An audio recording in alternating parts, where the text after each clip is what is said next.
Our next film is Samson, which is was made by the Christian movie studio and streaming service PureFlix. Starring Taylor James is the pivotal character. This movie is pretty much, if you're not familiar with the story of Samson, but it is a retelling of the biblical version. You know, he's a ancient Israel warrior who is, I guess, the gods called forward to defeat the help me out here. Rala and his minions. Yes, the Philistines, right? Yeah, yes, the Philistines. Yes, to defeat the Philistines. He has unbelievable power and strength.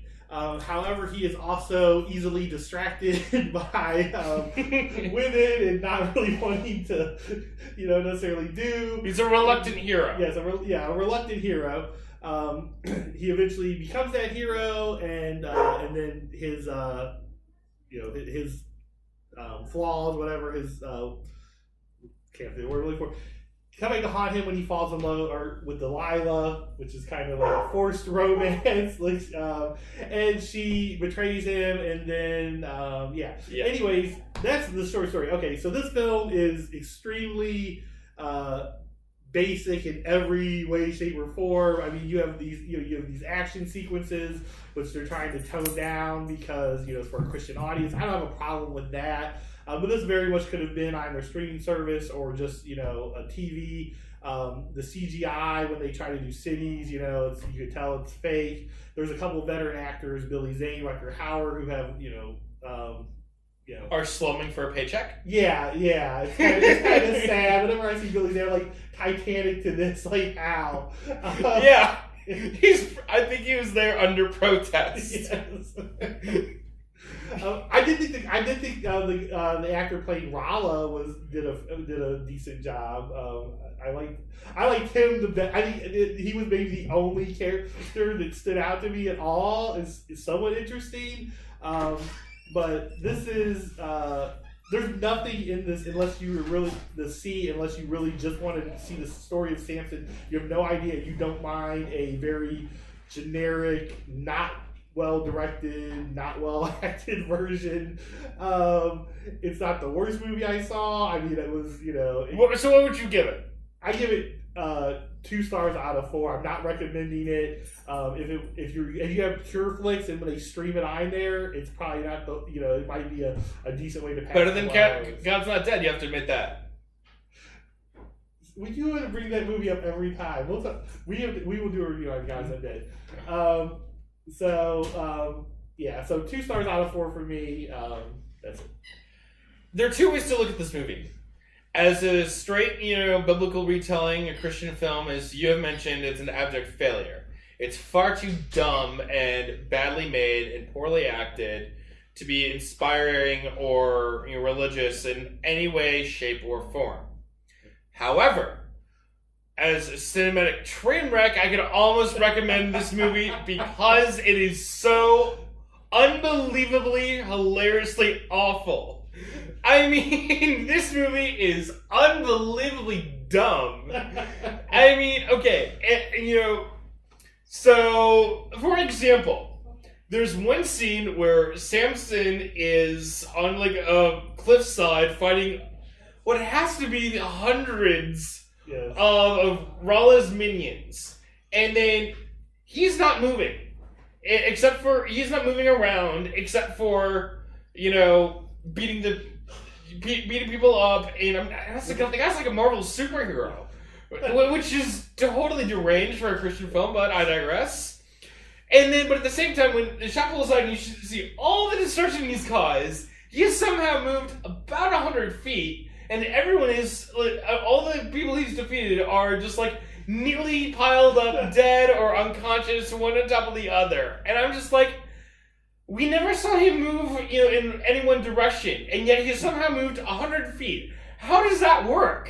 Because at no point in my understanding of Samson does it ever mention that he can teleport.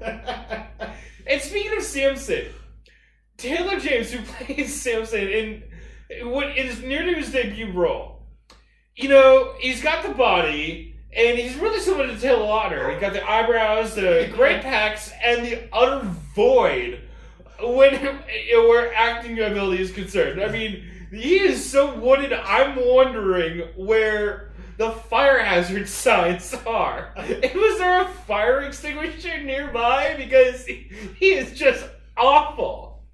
Well, in defense of him, Samson is a pretty dumb character to begin with. True. And when everything else is written so stupid, it really may not be his fault with that combination. Right. Of The screenplay is absolutely dumb characters. Right. The screenplay is like unbelievably awful. However, you mentioned that Raleigh was the most entertaining character. Yeah. I don't think you do him justice. Jackson Rathbone, who's a veteran of the Twilight series, of all things, he goes so far over the top that he makes, like, the Hubble telescope seem down to earth. Not since Roger Alam in Speed Racer has a villain just, like, chew the scenery to this extent. I mean, he's like, over the top version of over the top. I mean, he is absolutely fabulous to watch because he's a riot. And then, I believe for a movie to be appreciated on camp value, as this movie is. I mean, this is a movie, that'll be so much fun to watch when you're drunk with a bunch of quick-witted friends. But there are some good things to like about it. I think it looks good. And the actress who plays Delilah, I forget her name, she's very good. She has a natural, dramatic ability. And she even manages to, I don't know how she does it, but she manages to save some of the film's most purple lines. And, I mean, she rescues some truly atrocious dialogue. So I can't recommend it, except for camp value, so I give it a 2.5, but at the same time, I was howling during this movie. This movie, I was, like, holding my sides watching it because it was so entertainingly awful. Yeah.